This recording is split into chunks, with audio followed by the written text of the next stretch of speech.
Knicks family, what's poppin'? It's your boy. Nope, it's not live. It's a premiere. It's as close to live as we're going to get. Under the circumstances, right now, as I'm speaking to you, I'm actually coaching a basketball game. So, hey, this is how we got to do it, ladies and gentlemen. The Knicks play the Nets tomorrow night at 6 p.m. at the Garden. It's going to be electric. I'm going to be there. Let's rock.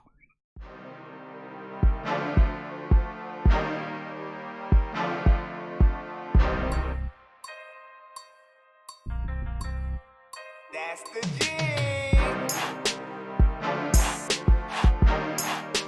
That's right, ladies and gentlemen. I'll say it again, because I know some of you are asking. It's not live.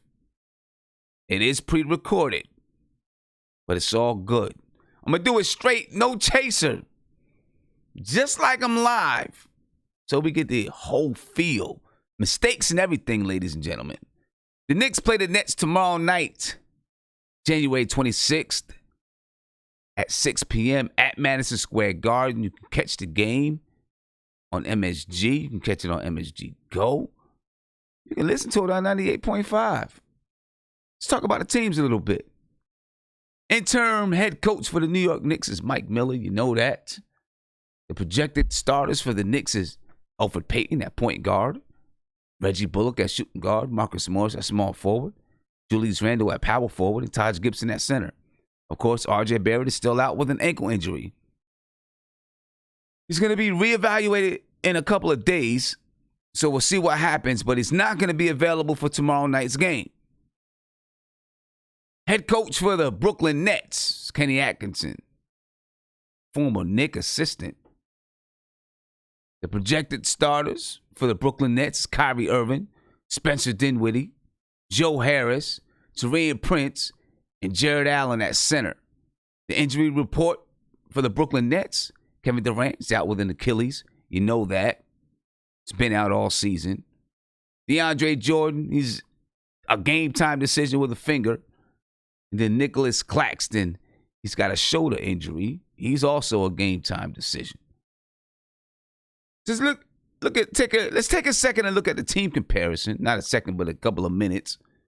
All right, the Knicks are 12-34 in the season, but the Nets are not that much better, ladies and gentlemen. They're not that much better at all. They're 18-25 on the season.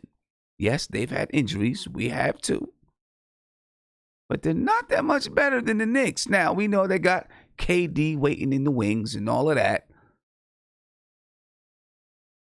But when you look at their last 20 games and our last 20 games, and we're going to talk about it, we're going to look at it a little bit, it's not good for the Brooklyn Nets after spending so much money in free agency. Anyway, the Knicks are on a 2-game losing streak, ladies and gentlemen. They lost to the Los Angeles Lakers. They just lost to the Toronto Raptors last night. Both good games. They challenged in both. They were competitive in both games. And their defense has stood strong. We're going to talk about the defense a little bit. The Knicks are averaging for the season 104.2 points per game. They're giving up 112.1 points per game. They're shooting 43.5% from the field. And they're shooting 33.9% from three. They average 46.1 rebounds per game, 21.2 assists per game, and 14 turnovers per game. Their offensive rating, ladies and gentlemen, is 104.6. It's 27th in the league. And their defensive rating is 112.5. That's 24th in the league. As for the Brooklyn Nets, they're on a 5-game losing streak.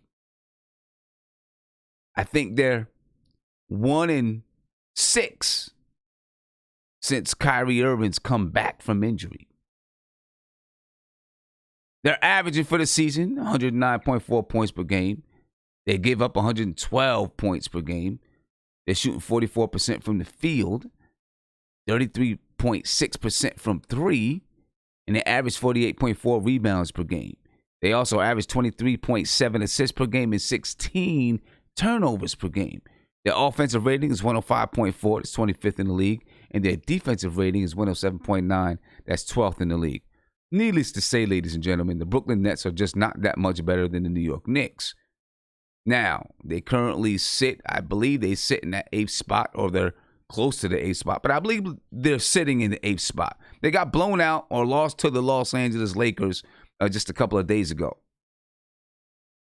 All right, and after that game, they were still in that 8th spot. But with the way things are going for the Nets, they could slide out of that spot pretty easy, ladies and gentlemen. Pretty easy. Let's take a look at the last 5 games for both teams. All right. For the New York Knicks, the Knicks are 1-4 in the last 5 games. They average 99 points per game. That's not good. You and I both know that's not good. We need to be able to score more points than that. But hey, check this out. They're holding opponents to 103 points per game over the last 5 games. It's not bad at all, ladies and gentlemen. That's actually pretty good. They average they shoot 44.8% from the field. They shoot 32.6% from 3. And they average 46 rebounds per game. They also average 21.6 assists and 15 turnovers per game. This is all over the last 5 games, ladies and gentlemen. Their offensive rating is 103.6. That's 27th in the league. Like I said, not good. Their defensive rating is 107.7. That's 7th in the league. This is over the last 5 games, ladies and gentlemen. That's very good. Very, very good. The Brooklyn Nets, they're 0-5 in their last 5 games. Like I said, 1-6 since Kyrie Irving's been back. But they're 0-5. They average 106.8 points per game. They're giving up 119.4 points per game over the last 5 games. I don't know what it is. Look, DeAndre Jordan has been out a couple of games, however long. I don't know exactly how long he's been out. But he's not that much of a defensive stalwart that their defense is going to fall flat on its face. Maybe they're adjusting to Kyrie coming back. I don't know. But they're giving up a lot of points. Not worse than what we were doing a couple weeks ago, but they're giving up a lot of points over the last 5 games. They're shooting 43.5% from the field, 38.3% from 3. They average 44.4 rebounds per game, 23.4 assists per game, and 16.4 turnovers per game. Their offensive rating is 103.3. That's 28th in the league. And their defensive rating is 114.8. That's 23rd in the league. This is over the last 5 games. The Knicks have been the better team over the last 5 games. I think it's pretty much that simple. Even though they both got terrible records, the Knicks, I think, have been the better team. They're not scoring as much, but I think they've been a better team because their defense is playing better. But let's take this further back. Over the last 20 games, ladies and gentlemen, the last 20 games, the Brooklyn Nets are 5-15 over the last 20 games. The New York Knicks are 7-13. Not that much better, but I'm just saying. Obviously, Kyrie Irving, he was out for a while. But they're not doing much better, if better at all, with Kyrie Irving back at the helm. They got their problems over there. I guess they're trying to work it out, but they got the problems over there. Let's take a look at some of the key matchups, ladies and gentlemen. First, we got Kyrie Irving and Elfrid Payton. And, you know, you're looking at the numbers, it's like, is it really that much of a key matchup? But it is. You know why it is? Because we need Elfrid Payton to defend Kyrie Irving to the best of his ability. It's Kyrie Irving. So it's not like it's going to be, you know, he's just going to come out there and stop Kyrie Irving. It's not going to happen. But we need him to defend Kyrie Irving to the best of his ability. And look, Kyrie's not going to be coming off screens and all those type of things. Kyrie Irving is going to handle the ball and try to shake you up. So we need Elfrid Payton to be down in his stance, low, you know, biting at the chops to play defense on the dude. That's what we need. Kyrie Irving, 6'2", 195. Of course, he's a point guard. He averages 26.1 points per game, 5.2 rebounds per game, 6.7 assists per game, and 1.4 steals per game. Shooting 45.5% from the field, and he's shooting 36.9% from three. And you know what he can do with the ball. He can dance out there with the ball. You already know.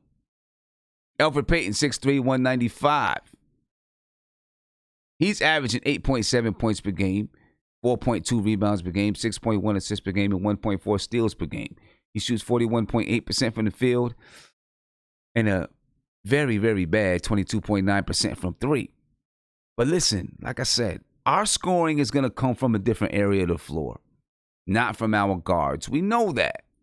Okay, our scoring is going to come from mid-range with Marcus Morris, down low with Julius Randle. That's where our scoring is going to come from. All right? We need Elfrid Payton to defend Kyrie Irving, try to make it tough on Kyrie Irving. That's what we need.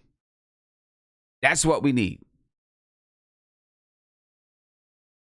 And the same is going to go for the next matchup. Spencer Dinwiddie and not the Knicks backcourt. You see, when I said I was going to do it live with no chaser, ladies and gentlemen, this is exactly what I'm talking about. Do it live, and just like on a regular show, when things are not going perfect, I'm going to go ahead and make this adjustment. Not the Knicks backcourt, but Reggie Bullock. I know, so unprofessional of me to not have this thing right before I get on, and it's pre-recorded, right? Whatever. Anyway, we need Reggie Bullock to play defense on Spencer Dinwiddie, right? Spencer Dinwiddie, listen, he was playing extremely well when Kyrie Irving was out. Extremely well. Kyrie Irving has come back and, it's dipped a little bit. I think his average is somewhere around 18 points per game. Not too much of a difference, but, it's getting the ball less. Not seeing the ball in his hands as much. Kyrie Irving has the ball in his hands. Still, on the season, he's averaging 21.5 points per game, 3.3 rebounds per game, 6.5 assists per game, and just under 1 steal per game. He shoots 41.8% from the field and 29.9% from three. You know what that tells me, ladies and gentlemen? And it should tell you the same thing, that Spencer Dinwiddie is a volume shooter. All right? He's a volume shooter. To average 21.5 points per game, but only shoot 41.8% from the field and only shoot 29.9% from three, that means he's a volume shooter and he does get to the line. But when you got a guy like Reggie Bullock that can play defense on him, you can give him some trouble, I think. Think he can give Spencer Dinwiddie some trouble. Make him shut his trap, too. Stop talking. Keep the Knicks out your mouth, Spencer. But we need Reggie Bullock to make it tough on him defensively. Make him, he's already a volume shooter. Make him a volume shooter that's shooting a low percentage from the field. Lower than he's already shooting, all right? And Reggie Bullock can play defense. Listen, Spencer Dinwiddie is kind of crafty. He can score the ball sometimes. We get that, I know. But I think Reggie Bullock can defend him well. Reggie Bullock is 6'6", 205, guard/forward. He's averaging 10.1 points per game, 1.9 rebounds per game, 1.3 assists per game, and 1.4 steals per game. Reggie Bullock himself, he's shooting 41.7% from the field. And he's also shooting 32.8% from three. I'm projecting Reggie Bullock to still be in the starting lineup. But there's a guy creeping down his neck, ladies and gentlemen. You already know who it is.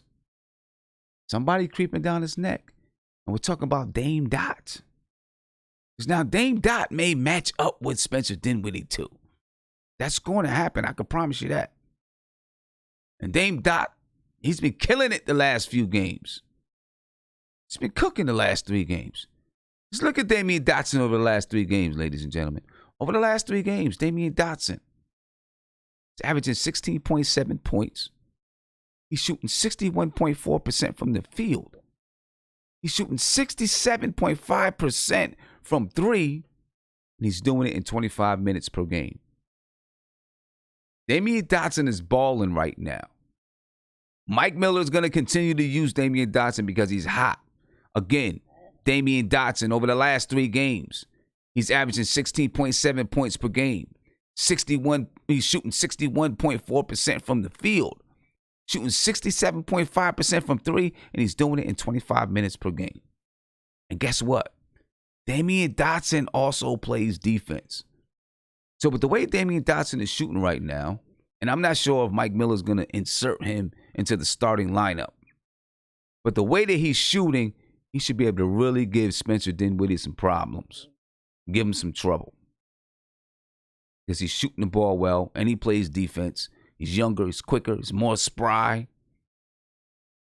It's kind of nice right now having a Reggie Bullock and then a Damian Dotson backing him up as R.J. Barrett sits out with an ankle injury. When R.J. Barrett comes back, that's going to be his starting spot. Then what happens with Damian Dotson? He's this hot. You can't take him out the lineup. You got to keep him in the lineup. That's going to be interesting to see, when that comes down the pike, right? Again, let's take a look at it one more time just to keep it in the back of your brain cells. Damian Dotson over the last 3 games, he's averaging 16.7 points per game. He's shooting 61.4% from the field. He's shooting 67.5% from three. And he's doing it in 25 minutes per game, ladies and gentlemen. 25 minutes per game. That's pretty good. Pretty good. That's excellent. So the question is, how much time will Damian Dotson see on Spencer Dinwiddie? Probably a lot. What's going to happen when R.J. Barrett comes back, though? I want you guys to put that in the comments.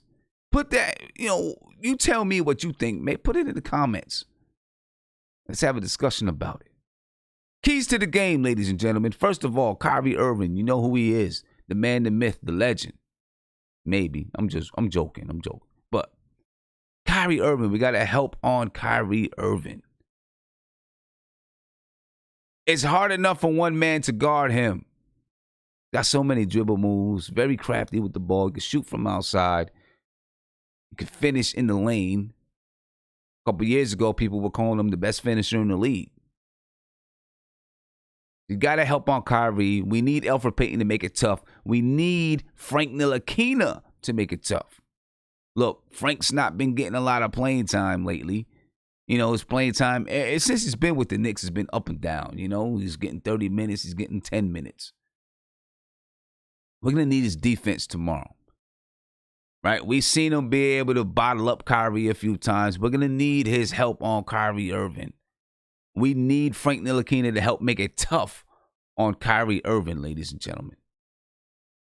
All right, so let's make it tough on Kyrie. You're not going to stop him. Let's just try to make it tough. Stop Dinwiddie.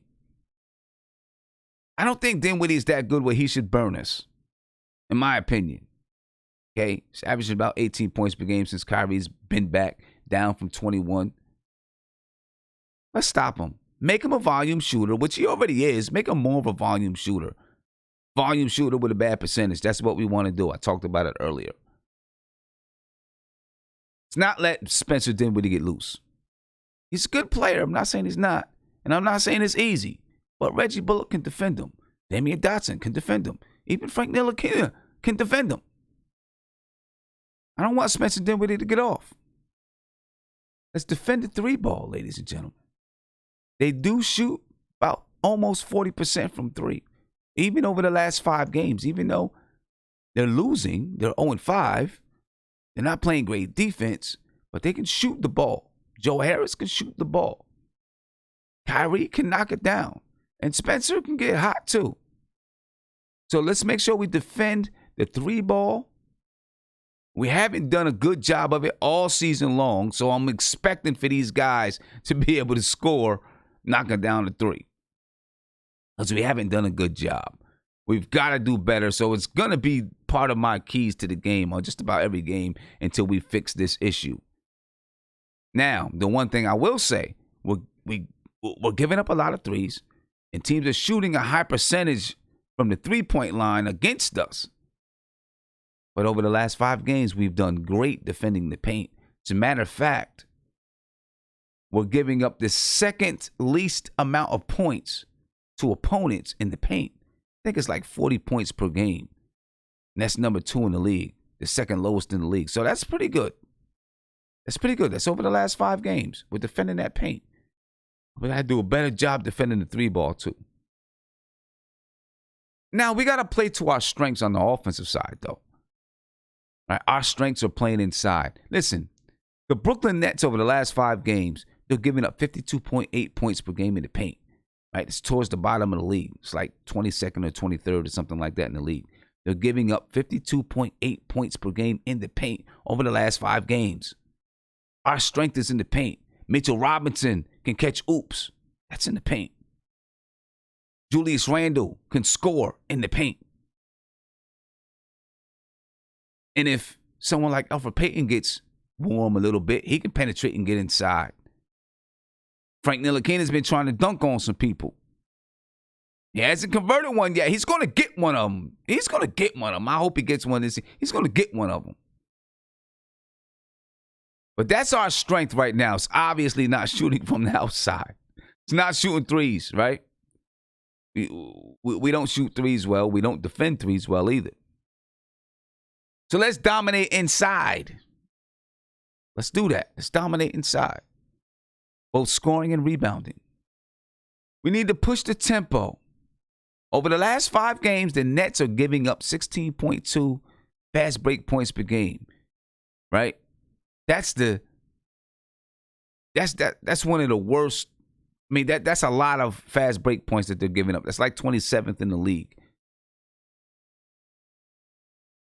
All right, it's like 27th in the league. They're giving up the 27th most points on a fast break, if I explain that correctly. You get what I'm saying.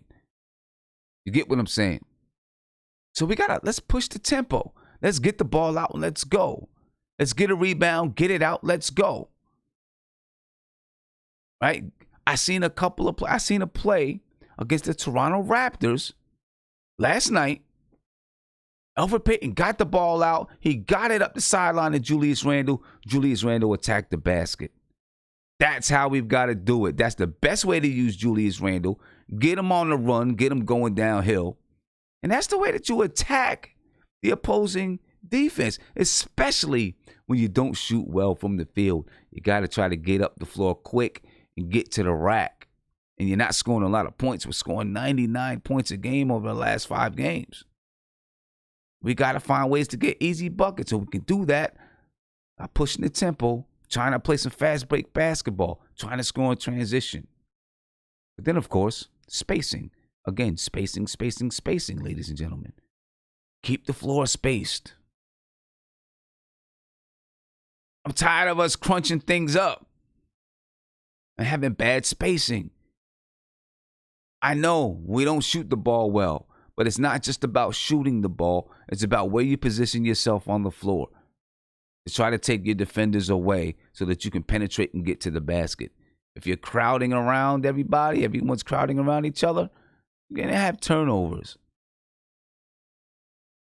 If you see a play like we seen a couple of days ago, when Marcus Morris had the ball at the top, Mitch Robinson was coming to set a screen, and Julius Randle was standing in the way, negating the screen. Those type of things kill you. They hurt.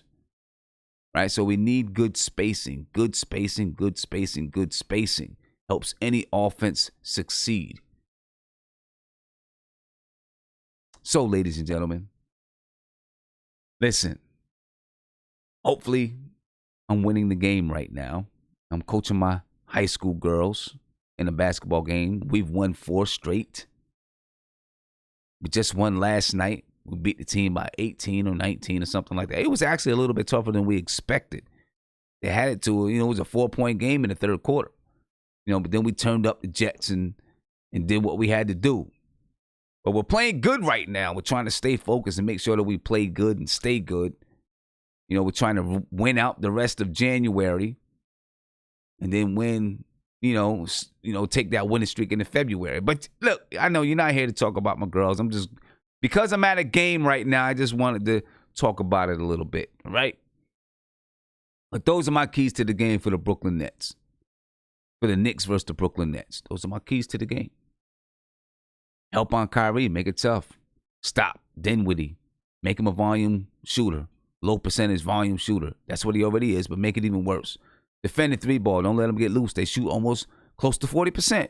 They shoot close to 40%. Let's not let them get loose. Dominate the inside. That's our strength. All right? Mitch Robinson, Julius Randle. Bobby Portis can score inside sometimes when he's not missing layups. Todd Gibson can score inside. That's our strength. Push the tempo. When we get out and we run, we're better. We're better. And the Nets are susceptible.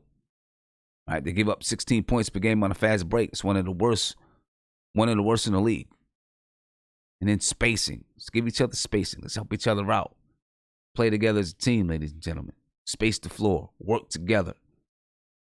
But look, I'm up out of here, folks. I'm up out of here. I will catch you tomorrow at the game. I'll be broadcasting from the game. Who knows? There may be a video or two that comes out during the day. But for now, I'm out. I appreciate you guys for rocking with me. All right, I know it's a short show and it's a premiere. It's not live, but it's as close to live as we're going to get. I will catch you at the game tomorrow. Or if anything breaks out, I'll jump on and we'll talk about it. But I'm definitely going to catch you at the game. Appreciate you guys, man. And have a great start to your weekend. I'm out of here.